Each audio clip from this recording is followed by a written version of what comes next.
Roger, Mission Control. This is Mission Control to the launch vehicle. This is launch vehicle. We'd like to respond to a 3-7 checklist requested by Mission Center Control. Over.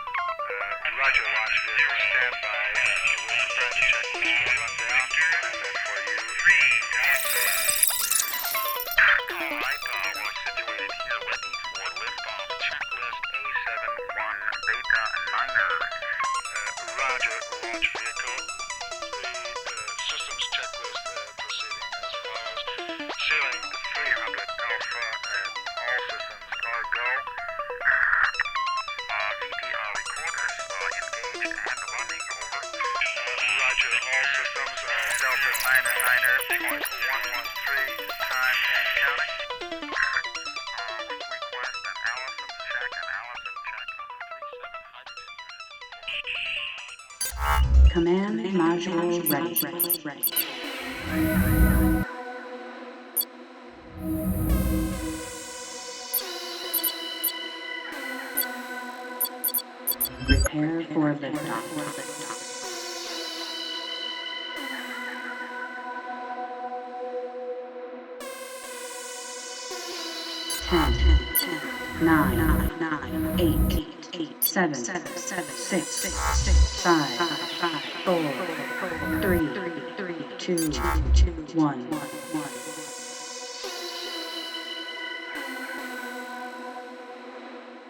5, 4, 3, 2, 1. Command module ready. Prepare for liftoff.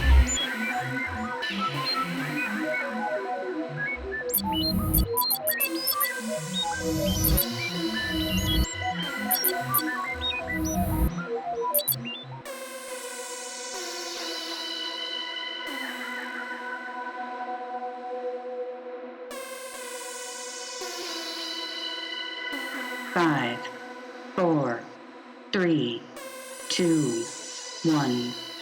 Activate K-1 agenda. Epilogue. Command module ready. Prepare for liftoff.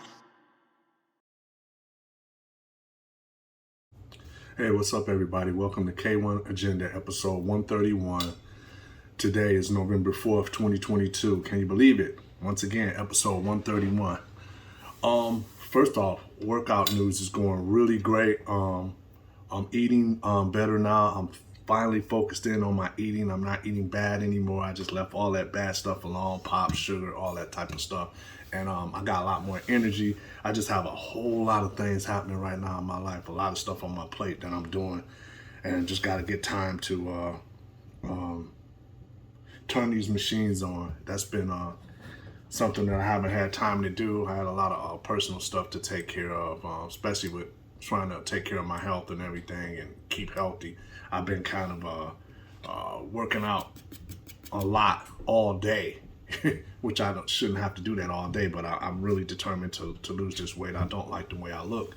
I didn't like the way that I felt the last couple of months because I just wasn't, I was just eating everything and just enjoying things. But now I'm feeling a whole lot better. I do have a doctor's appointment coming up November 9th. So I can see if everything is great with my health. I never had health problems at all, but just high blood pressure once. And hopefully that everything will be all right with that. I also wanted to say congratulations to Kate, Simko, Damien, Roach. November 12th, they did a art showing of NFT artwork that features my music in the Aural in the London, UK, the UK. And I'm really, I wish I could have been there, but it sounds like it was very prosperous, and a lot of people showed up. It was in a beautiful venue. Thank those guys and all the guys from Open Lab who have me using my music, and we're collaborating to do these NFTs. I have a few more that's coming out as well with them, and I'm looking forward to more prosperous adventures with that whole team. But Simko is the one who really put this whole thing together. Thank you very much. I want to let everybody know, out now, I always have current new music, and I like to put you up on it. Right now, out now on the Aural Mining 2 project from the group.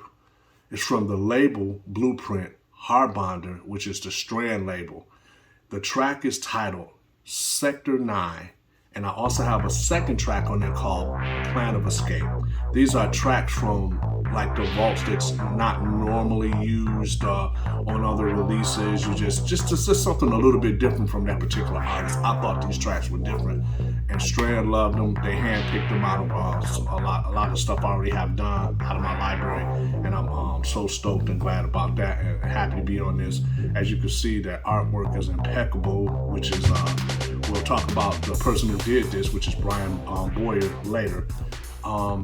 Also, speaking on that, well, we'll speak on that a little bit later. Also, pick up PBX-36. It was released last week. PBX-36 is Optic Nerve Fragments EP.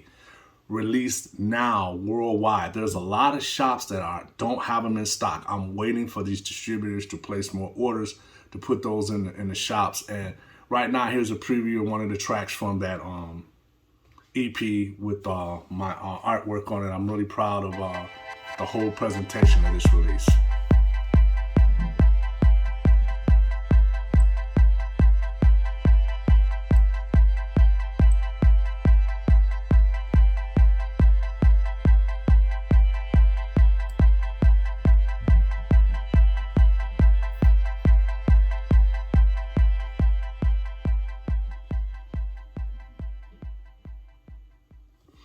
Also, please pick up PBX-35, the Unidentifiable EP with DJ Maaco and myself. That's released. That's a newest release on my Puzzle Box imprint with my collaboration series with one of the legends out of Detroit, Electro, DJ Maaco from Detroit in Effect. Check it out. Here's his track. You gotta check it out. It's a hot track, and this track is called For the People.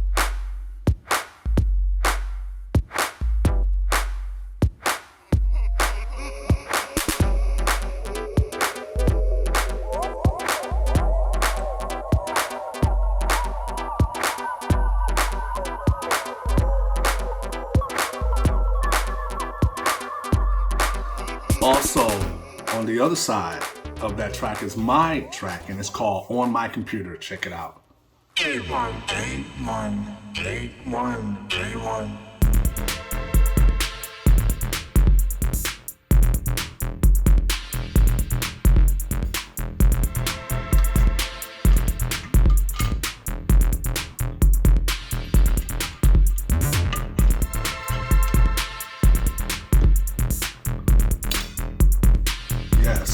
Pick these up. These are the latest releases of Optic Nerve, Puzzle Box, and Keith Tucker music.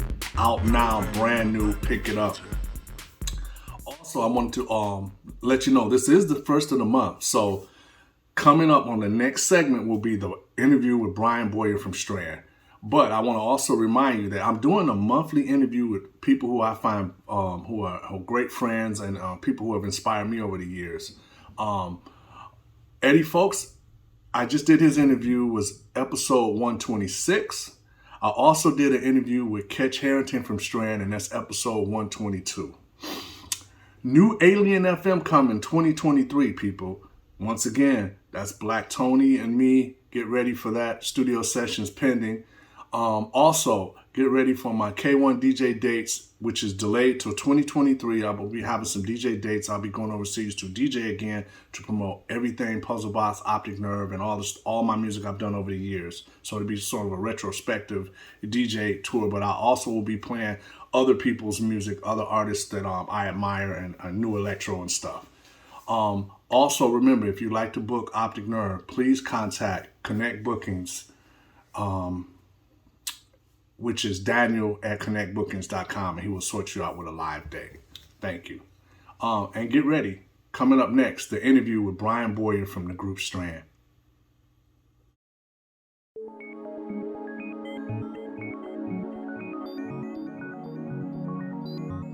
Two entities born of Detroit in a vacuum of sound, traveling beyond light speed like a neutrino through matter, space, and time. Strand, optic nerve, feel the result.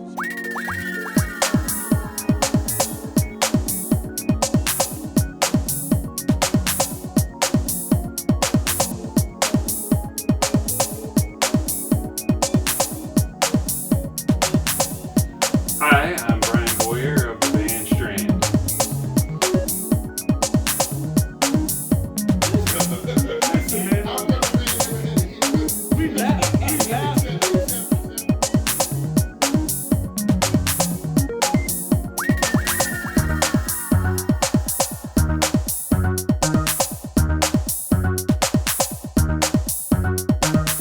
Ryan Bonds had a good question. He said, what is your contribution, in your opinion, to Detroit Techno?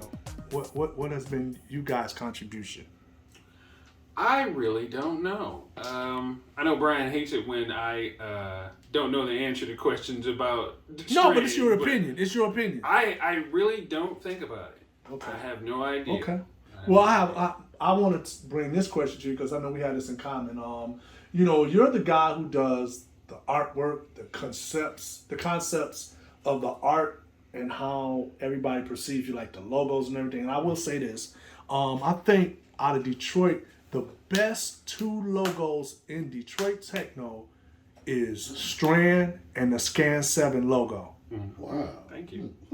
And I still put my Optic Nerve up there too. Yeah. But I'm like, y'all logos is like, bam. It's like, it's just quality. And it always has been. So was that intentional that you did where you like, oh no, I got to make sure our stuff is together. It got to be clean. It's got to be this. It's got to be that. Are you that guy? I am that guy. Maybe annoyingly so, but I am that guy. But that's what I do for a living. When I'm making a living, I am a graphic designer. So I designed the logo, but I used to design the labels for Frictional. Gotcha. So that's Anthony Shakir's label. Yeah, so you guys were talking about the FBK on Frictional. I designed that label. Okay. I designed songs from my. Was it songs from my mother or songs from my father? I forget. One of the ones. I think songs from my mother. Songs from my mother. That shakes. That shakes. Yeah. With the little Palm Pilot. Yeah. Palm Pilots used to be a thing. We had this little picture on it. With a picture on the Palm Pilot and the headphones. Mm-hmm. I did that in 3D. That was all, from scratch. That wasn't a photograph. That was all 3D. I have to find that.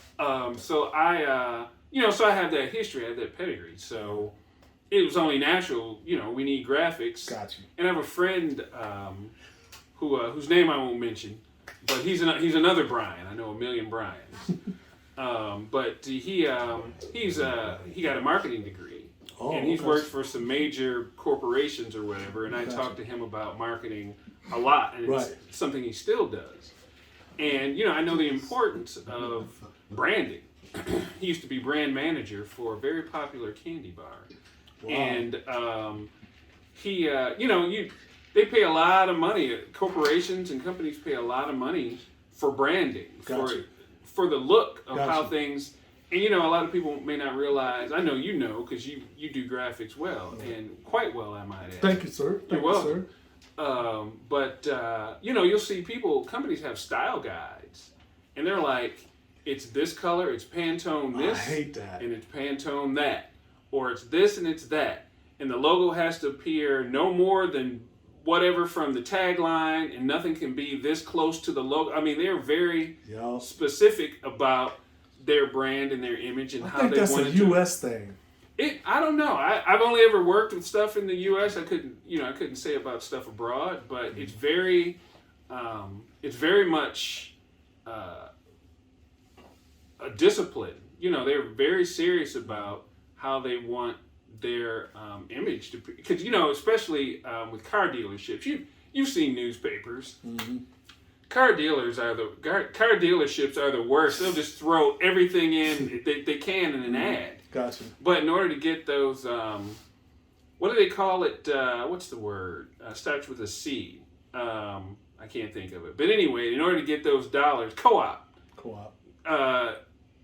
They have a program with the dealerships, with the manufacturers, the car manufacturers or whatever. And in order to get those co-op dollars, they had to adhere to this style guide. You couldn't... Specific. Yeah, you couldn't... Cadillac was not going to give you co-op dollars if you're throwing all... and making the Cadillac ads ugly. Right, so, you know, you got to adhere to a certain format. Right. And, you know, it's important. And a lot of people would feel like it's not that important. Well, who cares? You know, it's not that important. But from a psychological standpoint and from a dollar standpoint, it is important. People don't realize the importance. They may not give it that importance. Gotcha. But it is important. Gotcha. And people respond to it. And so knowing that, I'm like, you know, I want Strand to have a certain aesthetic, and you want to, and a certain taste level. Yep. And you know, it just... And that's cool that they let you handle that. It's like everybody when it's in a team, everybody got a job, and everybody has to do what they're best at doing and toe the line. And I applaud you guys once again. I know I've been harping on it. I applaud you guys for like being a group, because there's not many of them around anymore.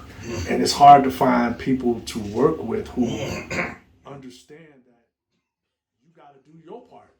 You know, you do your part. And don't come over here telling me what to do when that's what I do. You can give me your opinion, and you value. I'm sure you do. You value their opinion, but at the same token, you know, I applaud you for being that one of those guys that.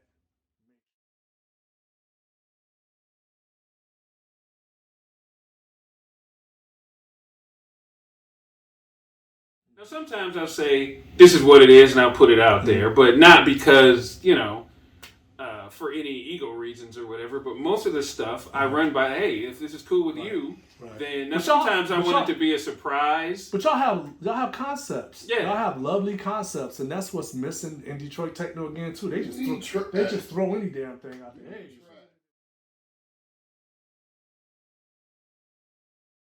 sometimes not that deep or in depth, but there's a reason why this looks this way. Or there's a reason why.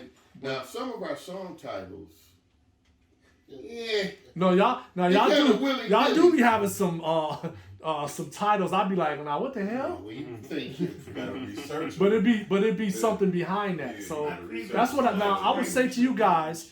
I think that would be nice if y'all go a little bit more in depth on when y'all put y'all releases out. Yeah. Say what the reason is behind that title.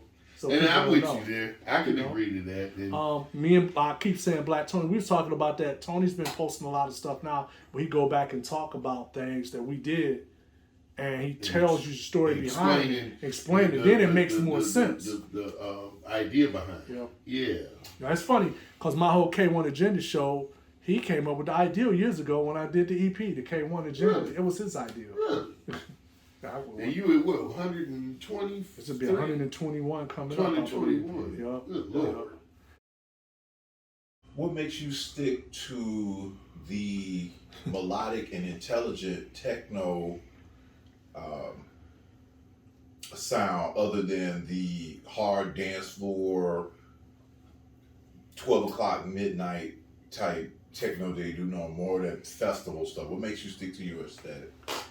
That's just the stuff that always appealed to me. Like the music, whether it was jazz. Well, okay, here's something. You know, when Barbershop, the movie came out, Barbershop, and you know, if you're the Black Barbershop, LeBron James has his version of, you know, sitting around talking in the barbershop just without the haircuts. And, you know, they made a bunch of movies about it. That experience, you go to a black barbershop and it's not just getting your hair cut. There's like camaraderie and there's conversation and debate and all this other stuff. I had that 2 or 3 times. I've experienced it, but my dad used to take me to this woman who cut hair. Okay. Flo's Barbershop on 7 Mile. She would have on WJZZ. She wouldn't have a lot of customers. She had a steady clientele. She was there for decades, but it was, and she would talk to, but like one-on-one. It'd be like maybe 2 or 3 people having a conversation, but you know, I'm a little tyke waiting to get my hair cut, and she'd have on JZZ, so I'd sit. So every Saturday morning or every 2 weeks Saturday, where everybody else would be doing whatever they're doing on a Saturday morning, I'd get like an hour and a half's worth of jazz. So, and then, you know, I was a Parliament Funkadelic fan, and Bernie Worrell, he's classically trained. Yep. And he a lot was, of people don't know that. A lot of people don't know that. And he was like a genius, like straight up musical genius. Right. And that just always appealed to me. So I feel like there's an art to doing like the really hard 4 on the floor stuff. There's some really terrible stuff, and there's some like really like fantastic stuff. Right. And really simple and fantastic.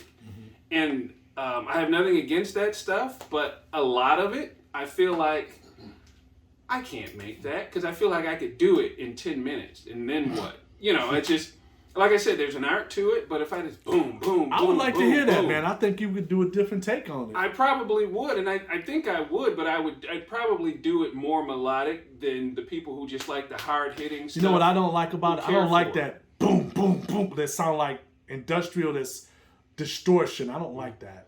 I don't like that sound. No, and I don't like that, Club, because it make me think some devil worshiping going on or something. I'm sorry. Yeah. You know what I mean? Like somebody about to jump out screaming at the top of their lungs. Yeah, see, I mean, I don't mind it. You know, some is better than others, but yeah, I mean, that whole, the jazz, the classical influence. I was in the high school orchestra. I played the cello. Okay. And just see, like, that's probably where you got it from. You don't even realize it. My favorite composers are Debussy and what's the other guy's name? Maurice Ravel. Yeah, from Frere. Yeah, and they were contemporaries and frenemies, I guess you'd say, but they were like that romantic era, just lush chords and that stuff. Just always, you know, Weather Report. Joseph Zolno is another guy. That's another one we didn't mention. Yeah, Weather Report. Just the chords, man. That's why I said earlier, you know, I bring the chords, but I have that. I feel like I want to contribute to that. I feel like if you don't really like electronic music or Detroit techno or whatever, and you dismiss it off, you know, out of hand, like, oh, Strand, you know, whatever, it sounds like all that other club stuff. I feel like if Herbie Hancock listened to it, he'd say, all right, I hear you. You know, real jazz musicians or, you know, musicians who can look past They usually genre. Understand. They usually understand. They can hear it and say, all right, he did something interesting there. You know, not my cup of tea. The music's not my cup of tea, but I like those chords. Right. Or I like that melody. Or I like what he did there. Or I like that rhythm's interesting. Like, you know, music for musicians and people who appreciate music. So I guess that's why I don't do the boom, boom. Because I guess I feel like I wouldn't have anything to offer in that, you know, in that space. Okay. Okay, with what you do in Strand, what would you say, do you have a strength or a weakness, and what do you feel that each of the other ones bring to this that's unique? I mean, I guess I would just say, you know, let's give some shine to these other guys. Each one of y'all brings something to it, but in your own opinion, because I'm talking to Brian Boyer, what do you think your strengths is in making music and your weaknesses, first off? Strengths. Well, like I said, I think I write some pretty interesting chord progressions. I think I do that. Well, I'll just say it. I think I do that, and you'll see that coming up in future releases. But I think I do that as well as anyone in Detroit, maybe better than most people in Detroit. Although there have been some chord progressions that are legendary in Detroit that I'm like, man, I wish I had written that. But my strengths, I think, are chord progressions and doing that thing that other people really can't. I think another one of my strengths is bass lines. Okay. I think I do a funky bass line. Just like Brian said earlier, kind of seeing that thing, hearing that thing where Brian and Kech, maybe they feel like they've taken a song as far as they can take it, and being able to hear it and say, oh, you know, I hear this on top of it. I hear this thing, or I hear that thing, and like opening it up. That's another thing I think I do well, is taking a track that may have been like here, and like, you know, giving it somewhere else to go, and maybe someplace unexpected. And I think, I guess that's another thing I think I'm good at is you don't know what the song is going to do if I'm involved unless you listen to the whole thing all the way through. You're not going to know what the song does for 5 minutes in the first 30 seconds. If I've had a hand in it, it's going to do something somewhere along the line. You're like, oh, I didn't see that coming. Right. Now, you may not like it, but it'll be a surprise anyway. It'll be something like maybe out of left field. Sometimes maybe a little bit too out of left field. Maybe that's part of my weakness. Gotcha. We had a song called Intact. And I had to pare it back. It's still a little bit all over the place. When he does the vocal, get your soul intact. Yeah. And the first version we released, it's not available anymore. We released it digitally. I just went crazy. It was just too many parts, too many things, too many. It was all over the place. Gotcha. And then I took some constructive criticism from the people who had heard it when it was out. Some people on 313. Oh. And for what it's worth, I'll listen to anybody what they have to say. And I'm like, you know what? And the fact that it changed every 8 bars. Somebody said, yeah, it's cool. It's good despite the DJ's point of view. Yeah, and it's like it's just everything changed every 8 bars, and I'm like, you know what? Makes something different. It does. I have to. So when we re-released it, the version you can get now, I pared some of that back. I took some of that, that extra stuff out. Yeah. It was just too much. That probably would have been something that was good for an album if he was going to do it that way. Yeah, and it was too much for that. It was too regular. It was everything they said. It was true, and I'm like, okay, that's a problem that's good. I You have can take on criticism. Oh yeah. Sometimes it's a little bit, it's a little unfocused. Gotcha. And I have to rein it in. I think that's a problem with me. Okay, but I'm gonna make everybody laugh on the side. But y'all notice he didn't mention what? He didn't mention what his weakness was, did he? No. That was the weakness. No.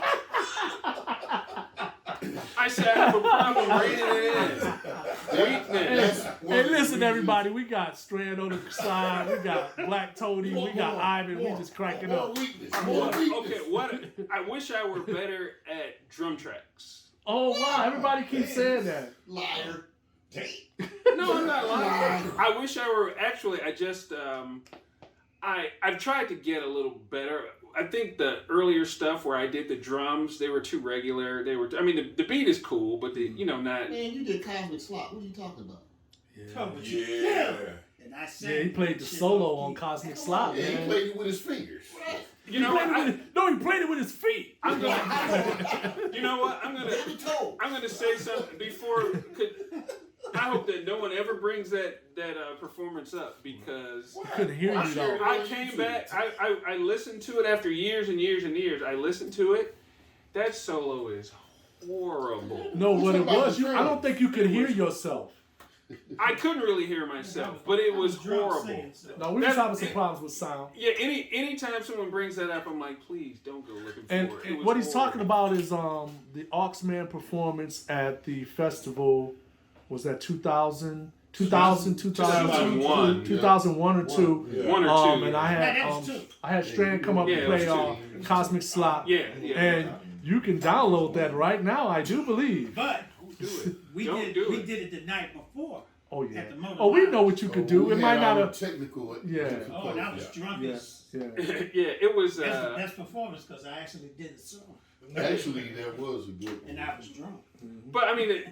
To your point, Kech, the Cosmic Slop thing, I just copied the drums from the live performance. So I mean that doesn't really count. Gotcha. I'm talking about from scratch drum tracks or whatever. Okay. It's I always feel like they're not strong enough, and sometimes I also feel like the sounds I choose sometimes for drums, I wish they were more interesting. Well, I say that too, but then I take a page. I know y'all talk about Kech. And me and him, that's when you got to use the effects. When you feel like you're not getting what you want, effects can be your friends. Yep. Amen to that. Because it could do something. You can put a special effect on a snare or cymbal that just makes it melodic and it's going somewhere. Me and Tony was talking, we always say it should feel like it's going around and around and you can keep hearing it endless and you never get bored. Mm-hmm. That's the way it's supposed to sound, a true loop. Yeah. And people who can't listen to loop music shouldn't do music because if you can't hear nothing loop for hours and hours, then you need to get out the game. Because even hip hop, they gotta have a bad bass line, they gotta have them beats, and you gotta hear that loop. And if it's together, it's gonna hit. How do you like playing live when Strand plays live shows? Do you like that? How do you feel about that? Is that one of your first loves, or you just like making the stuff in the studio? Making the stuff in the studio is easier. Our problem back when we played live out more often was the lack of computing power. I'm not like a hardware guy like a lot of people. Gotcha. Have their little setup in their little boxes, and they'll go DAW-less and computerless, and I like a computer. I like a big ass screen I can look at. But yeah, back when we used to do it, the laptops were just underpowered. Yeah, so the way we had to do it, there was always a compromise. So it was stressful trying to figure out how we're going to do this thing. Because there's only 3 of us, but obviously there's more parts than just 3 parts to our song. So it's like, what are we going to play live? What are we going to have the computer do? Are we going to have it play the parts live? Are we going to pre-record it? What if we want to improvise? And how do we do that? How do we... there was always that, and then the computer just couldn't really keep up. So, we managed to do it, but that was one of the things I didn't like about playing live was like the logistics. But I also like when I've seen you live, you guys have actually did something that a lot of groups were afraid to do. Y'all didn't try to make y'all stuff program where everything, a song goes into another song, goes into another song, goes into another song, and the whole set is just like that. Y'all would pause. Yeah, we stopped. And like a real band. Like a real band. I used to get people, when I used to go see, so your show's going to be all the way through, like, it's not going to have any pauses. No, it's going to have some pauses, because we're going to just do it like a real band. So I always liked that about y'all. And y'all sound was meticulous, man. The sound is so clear. And I think that's due to you. They've said that you do a lot of the EQing and mastering, so it comes through. I've always been... The sound quality of a record, the EQing, the balance or whatever, that's always, no matter what genre it is, even if it's music I don't like, I'll listen to a country record if the record, especially those things that come out of Nashville, like they don't play around down there, and that stuff is just, it's awesome. It just sounds great, and so that always has attracted me, just the engineering side of things. Okay. What would you do if you could change anything about what's going on with Detroit techno? What would you change about it? What would you love to see happen to Detroit techno? In your words, Brian Boyer's words, no one else's. I don't know if it's because I'm out of the loop as far as what people are doing. I hear things occasionally, so I don't know if I'm qualified to speak on that.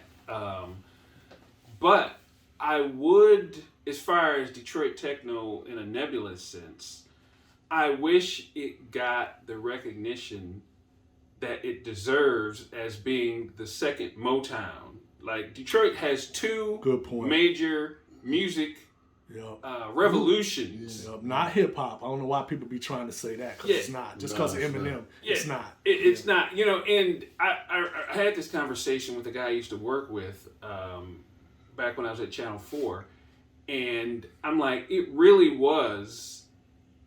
Most cities, get the Philly sound or you get the Chicago sound. Most cities get 1.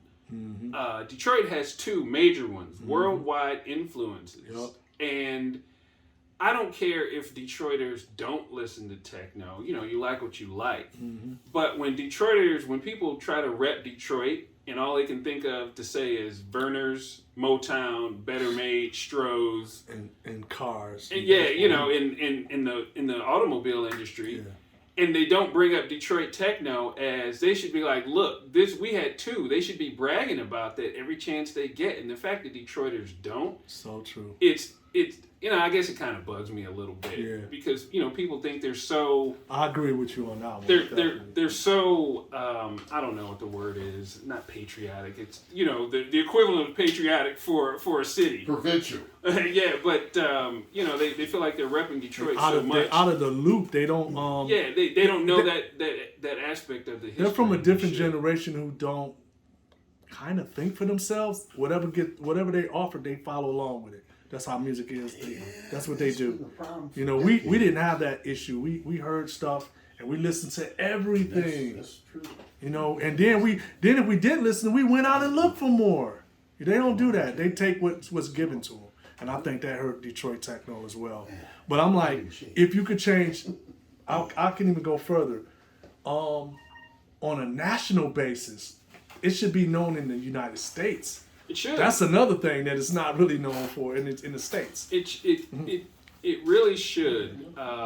You know what's weird? There's that young lady. I guess she's from overseas, some Britain. I guess where she does I don't know if she did a documentary or a show or something, where she admitted she house music or whatever. She thought it was like this European thing or whatever, and then she was surprised to find out, no, this is black music. You know, these are black people. And now she's trying to educate other people. It's like, hey, I didn't know. Maybe you didn't know, but this is.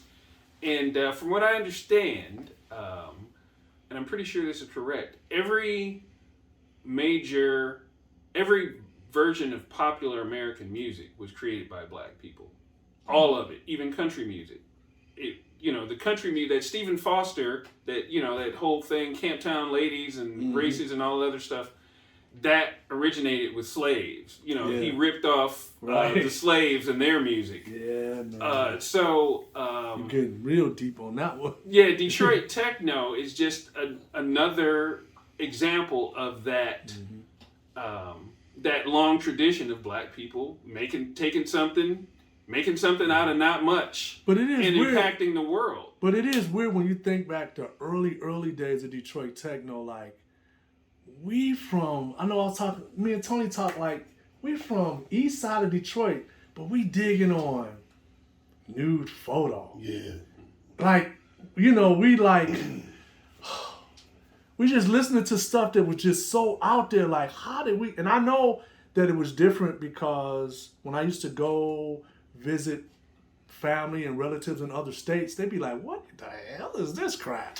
They just didn't get it. You had to be from here and lived in it. You know what I mean? It's just like if you went to D.C., they'll say that about the go-go sound. They was loving the go-go sound. I was just like, that just sound like Parliament Funkadelic to me. But, it was different. I just think it's so unique, and I wish that people would really try to discover this, man. It's a beautiful music, and it's timeless. If you go back, some of the best music is some of the stuff that was made early on when they first started.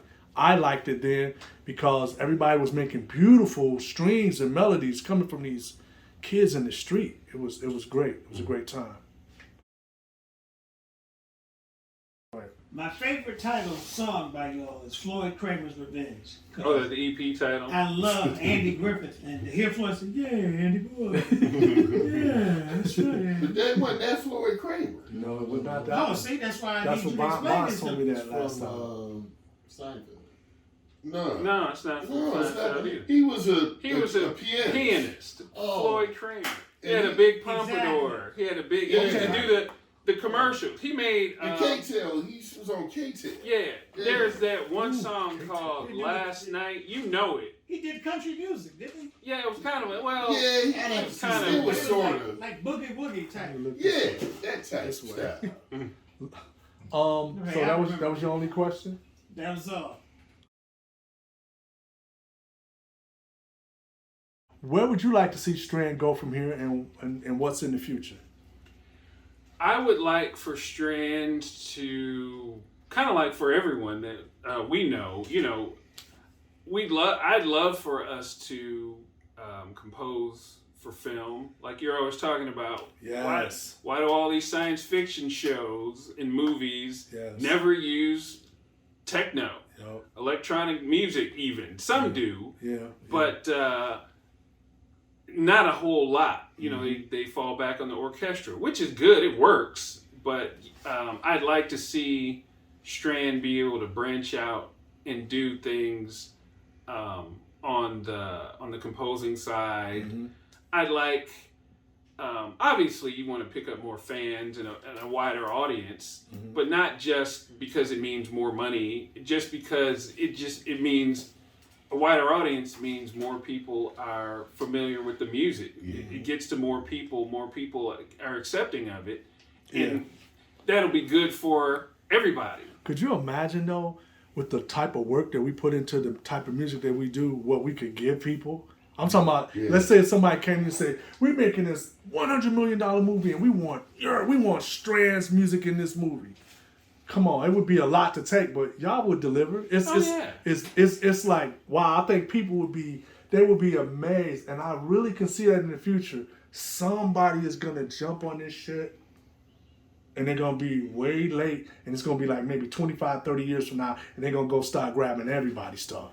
But what I hate when they do that, don't just equate us to just 2 or 3 people. Yeah. It's like, dude, there's other people that make just as much, if not greater music. But I just think that it's gonna happen. It just may not happen in our lifetime. You know what I'm saying? Oh, well, you asked what's in the future for Strand. Yeah. I'm going to make sure of it. That's the plan. I can't do nothing after I'm dead, so I got to do it now. But if I have to make the movie myself, and sometimes you have to do it yourself. You have to go do the Hollywood Shuffle routine. Yep. You have to make the movie that you want to see. So you can put the things in it that you want to see in a movie. Gotcha. So maybe that's what it takes, or finance something like that. But it's going to happen. The crazy part about everything that you're saying, it don't seem crazy now. If we just said this 25, 30 years ago, people be like, "Yeah, right, man." But it's like, wow, like look where we came. It's like, that's not crazy. You can go buy a damn camera and make a movie, edit it. We could do it. We could do it. You ain't got to buy a camera.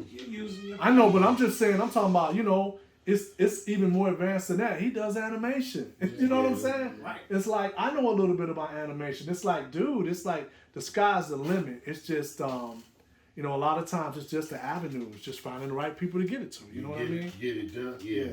Absolutely. But I cherish you guys, and I think what y'all should keep doing is just keep making the music.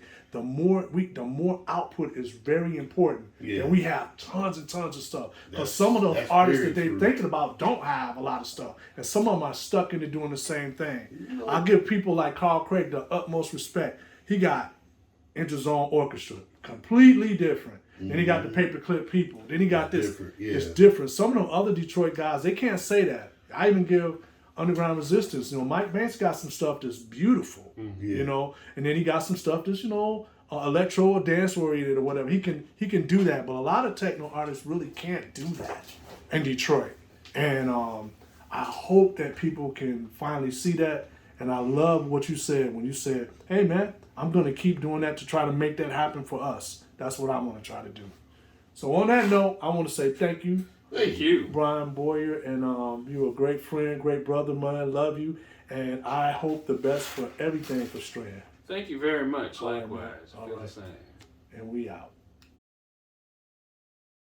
Listen, Kech told me to just say 3 words. The Flying Dutchman. I don't know what the hell that is, but what is that? That is my signature basketball move. My yard was the basketball yard. Oh, and it was a long driveway, and then it spread out in front of, it got wider because it's a 2.5 car garage. Okay. And we had the best yard for playing basketball, so it was like the neighborhood basketball court. Okay. Everybody came there to play.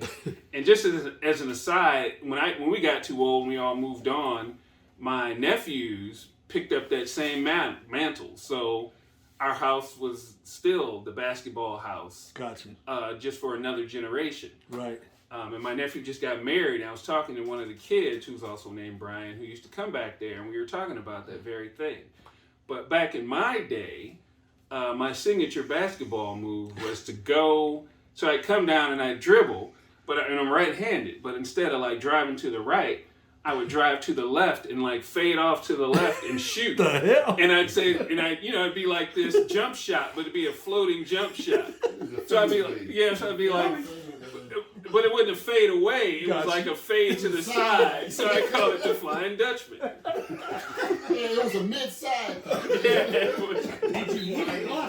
It was awesome. It's legendary. It's legendary. Wow. That's only some shit that y'all would say too. It's a Flying Dutchman.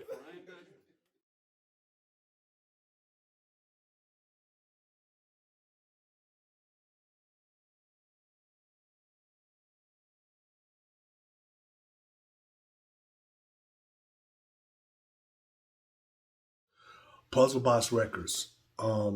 Puzzle Box Records is my label. It's been around since 1995. That's when it was started.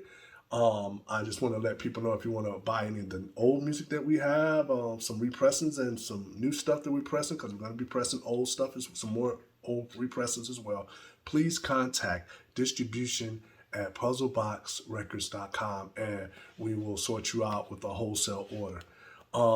First off, PBX-34, which is K-1 meets Marty Bonds. That's the Cosmic Flight EP.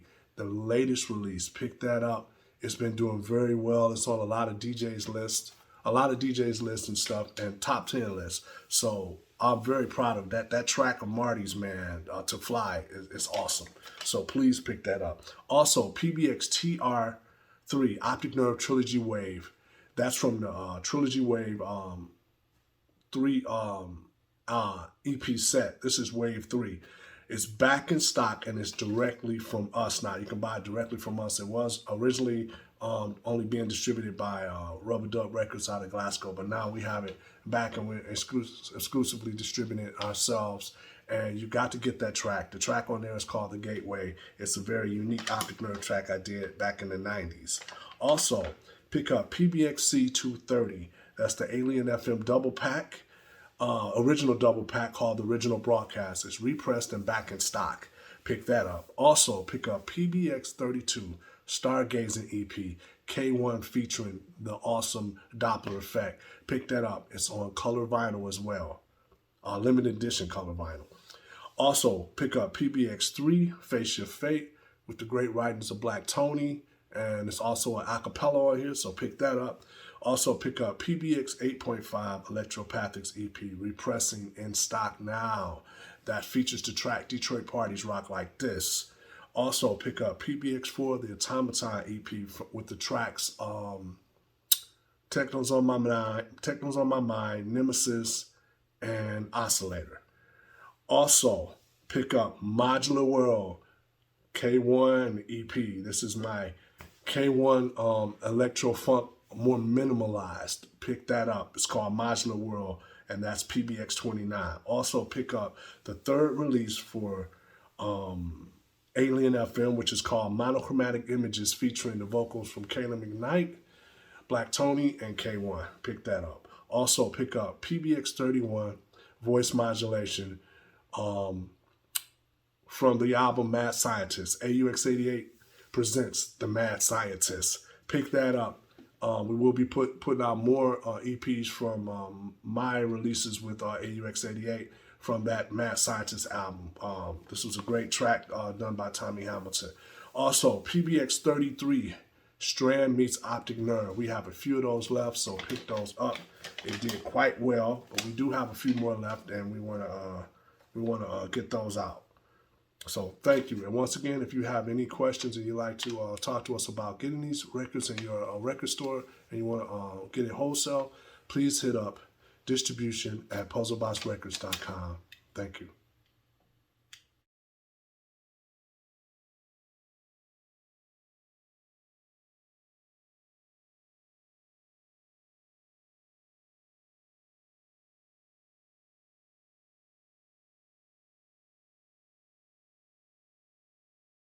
Hey, what's up, everybody? I just want to let you know that now the Optic Nerve t-shirts is available. Alien FM t-shirts is available. All my designs I did formerly when I was in AUX88, all the designs I did for Direct Beat Classics, all the Detroit designs I did, you can get them in t-shirts, hoodies, baseball shirts, coffee mugs, phone cases, laptop bags. Everything is available. And you can order this and have pretty good, reasonable shipping because the t-shirts are printed in countries all around the world. So please take note. Here's the link, and you can buy all the material.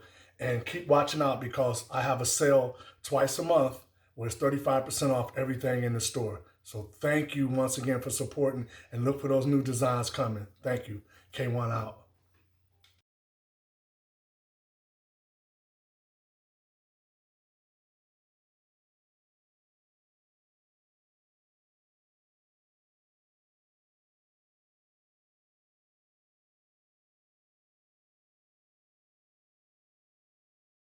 Question of the week. If you have any questions, please email puzzlebox@puzzleboxrecords.com and I'll sort you out with an answer. This week question is a simple one. It's do you plan to keep releasing music on vinyl in the future as MP3s and FLAC files, WAV files are what everybody pretty much plays now. Yes, I will always be re-releasing all my old music and new music on vinyl. It'll be a small runs on vinyl, but I will keep making vinyl. Vinyl still sells, people, and something about vinyl is just seems more valuable to me because all the work that went into making that vinyl, from making the song in the studio, sending it off to be mastered, doing the artwork for the label, artwork for the cover, whatever. It's a lot that goes into that. Then going to the pressing plant and actually being physically made. That means that you put some love and some time into it. And vinyl sells really well now. Vinyl is on the uptick. It's a lot more expensive now. It sells really well. And I like the fact of all my music now being available from me. If you want to get anything related to Keith Tucker, you have to come through me because none of those labels would have it or any distributors would have it if it wasn't for me because I own all my own music. So look out for more vinyl in the future. Great question. And everybody out there, if you have any more questions, please email me at puzzlebox@puzzleboxrecords.com. Thank you.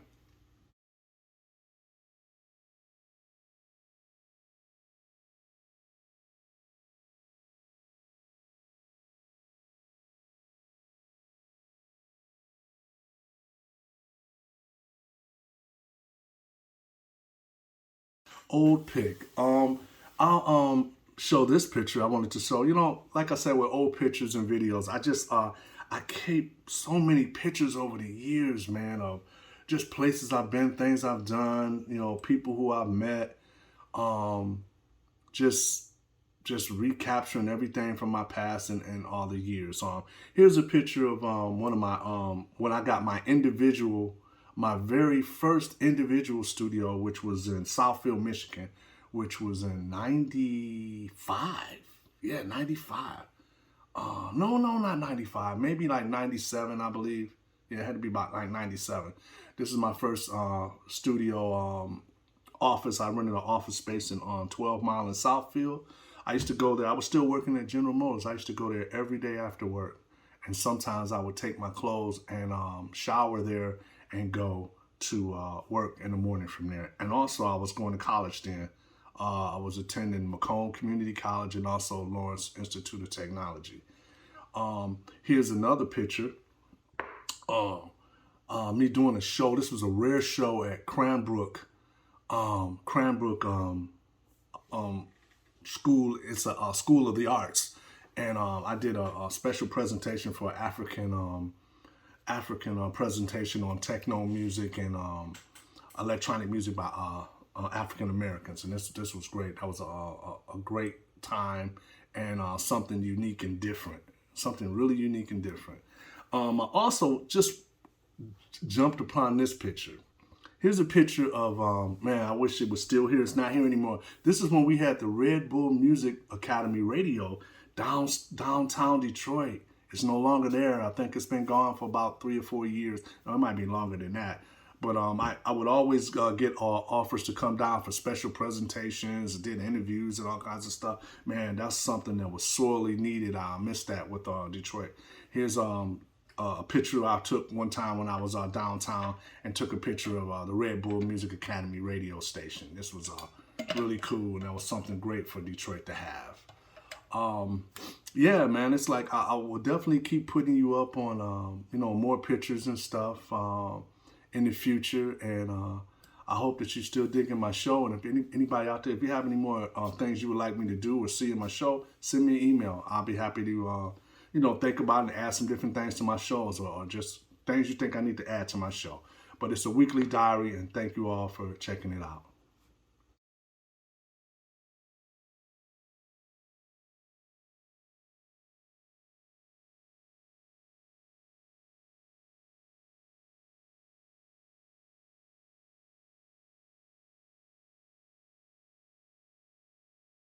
Thoughts of the week. Thoughts of the week. The word is owning your own. Trust and believe. When you look around, everything here is mine. I own it all. It's not just that. It's my optic studios is what I call it. And I've had optic studios everywhere I've been, in all the different office spaces, lofts, and different places I have for my recording studio. Also, I actually own the label Puzzle Box Records, which has been around since 1995. I used to work for a segment of General Motors. I quit that job in 1999, and ever since then I've been pursuing my music career and running my business since that time. And no better feeling in the world to own your own business, work your own hours, and put the time in. My biggest regret with that was not quitting the job, because I love that I quit that job, because I would have spent years wondering what would it have been like had I went ahead and pursued that. I didn't have to worry about that. I went and did. My biggest regret over all those years is the amount of time that I put into others. And I put a lot of time. Any project or anything that I was involved in, I put 150% in. And if I would have taken that time and put 150% into myself, I'd be a lot further now. But you're young, you learn. And I would just advise everybody out there, if you get your own business, man, you never have to be depressed because you're working for yourself. And I remember just times where I would sort of get frustrated, and I look up and be like, whoa, that's 10 hours I worked today. Wait a minute, hold on. I really only been asleep an hour, so it's 23 hours. You know, I'm up working, and the time flies by when you're doing stuff for yourself. But the one thing that you have to do when you have your own business, you have to treat your business or anything you're dealing with as if everyone they're looking at it. So it needs to be presented at the greatest level and the utmost professionalism. And I always pride myself on contacting people back, getting back with people, all that type of stuff, and working with people. Now, when things don't go right and we made a deal and you don't honor your deal, then that's when I can get ugly. And I don't shy away from that, and I love that about me, because that's just the way you're supposed to do business. And when you're working with others who don't think like that, then you have to blame yourself for letting yourself put all that time in when you could have been directing that towards yourself. So I would tell anyone out there, own your own. All my music is owned by me. All my masters, all that stuff, I own all that. And I'm very proud of that. I remember being with labels in the past, and I have to give this shout out to the label that I was originally with, Direct Beat. The Burton Brothers actually didn't have a problem with just giving you your music back, and that's unheard of with most people. And actually to send you the masters back, most people would be like, oh, they got destroyed, or I don't have them anymore. We didn't have that issue at all. I didn't have that issue at all, and I have to give shout out to the Burton Brothers. Love them for that. Appreciate it. They went through a lot with us, but I learned a lot from working with those guys because they own their own business. But on that note, I just want to say, people, own your own. Thank you. Thoughts of the week.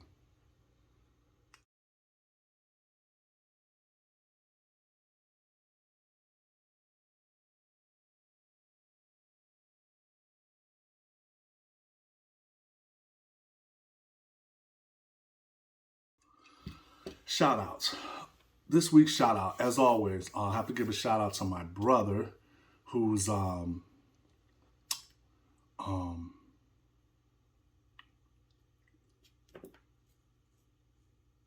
we're trying to catch up with. He's he's been missing for a while, man. I wouldn't say missing. He never sticks around. He always moves from place to place. And I would just like to say to everybody, if you know him or know of his whereabouts or in a relationship with him, please contact me at puzzlebox@puzzleboxrecords.com so we can catch back up with my brother. He just turned 58 October 4th. So please, if you know him or know anyone who knows him, please, contact me so we can get back in touch with my brother. Today I want to send a special shout out to brother out of Ohio, Kevin Kennedy, man. He's getting a transplant, and I know that he's already had it already, and they say that he's in the hospital and he's doing better and everything's fine. I think he had a kidney transplant. Shout out to brother Kevin Kennedy, man. Love your music. Have always just loved his spirit, man. Every time I ran into that brother, he was always just, he's always been just the friendliest guy, man. Love his music. I love the EP that he did on Frictional years ago on Strand's, not Strand's label, but Anthony Shakir's label, man. Kevin, shout outs, man. I know you're probably still in the hospital, and I hope everything is going fine, but the message on your page said that everything went well. Love you, brother. Get well soon. And on that note, I also want to say shouts out to my moms and pops. Hope you guys are doing well. Talk to you soon. Love you. And everybody out there, thank you so much for supporting the K-1 Agenda page. This has been episode 131. Can you believe that? 131. See you next week on 132. And I just want to say, everyone, please hit that subscribe button for YouTube and please subscribe to my page. I really have enjoyed all the support I've been getting, but hey, like this and subscribe to this page. Keith Tucker K1. Hit the subscribe button. Thank you.